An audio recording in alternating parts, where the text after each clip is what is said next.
Perkenalkan, nama saya Gumilang Priyabodo dari kelas Bisnis Digital 2022A. Di sini saya akan menyampaikan beberapa materi mengenai sejarah bahasa Indonesia. Bahasa Indonesia lahir pada tanggal 28 Oktober 1928. Pada saat itu, para pemuda dari berbagai pelosok Nusantara berkumpul dalam kerapatan pemuda dan berikrar. Ikrar para pemuda ini dikenal dengan nama Sumpah Pemuda.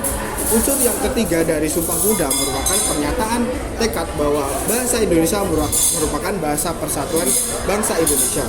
Bahasa Indonesia dinyatakan kedudukannya sebagai bahasa negara pada tanggal 18 Agustus 1945. Keputusan Kongres Bahasa Indonesia II tahun 1954 di Medan antara lain menyatakan bahwa bahasa Indonesia berasal dari bahasa Melayu. Bahasa Indonesia tumbuh dan berkembang dari bahasa Melayu yang sejak zaman dulu sudah dipergunakan sebagai bahasa perhubungan atau lingua franca. Bukan hanya di Kepulauan Nusantara, melainkan juga hampir di seluruh Asia Tenggara. Bahasa Melayu mulai dipakai di kawasan Asia Tenggara sejak abad ke-7.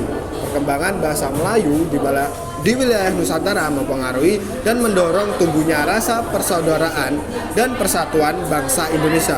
Komunikasi antar perkumpulan yang bangkit pada masa itu menggunakan bahasa Melayu.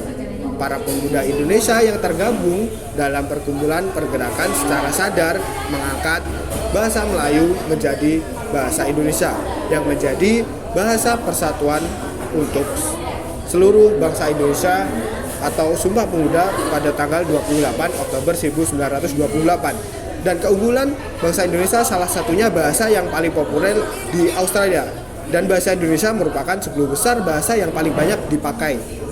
Dan pusat studi Indonesia ternyata ada di Mesir dan Jepang, dan bahasa Indonesia menjadi bahasa prioritas di Vietnam. Kemudian prospek bahasa Indonesia pada disiplin ilmu yang saya pelajari, yaitu disiplin ilmu yang saya jalani sekarang terkait bidang bisnis pada platform digital. Pada era digital sendiri, bahasa Indonesia berpeluang sebagai bahasa rujukan. Kemudian computer assisted translation, yaitu penerjemahan bantuan komputer. Dan yang ketiga, pembelajaran bahasa berbantuan komputer. Ini difokuskan pada bidang akademik, tepatnya pada bidang bahasa. Hal ini mencakup komunikasi melalui komputer dan lingkup belajar virtual. Dan yang terakhir sebagai pemrosesan bahasa alami. Sekian dari saya, terima kasih.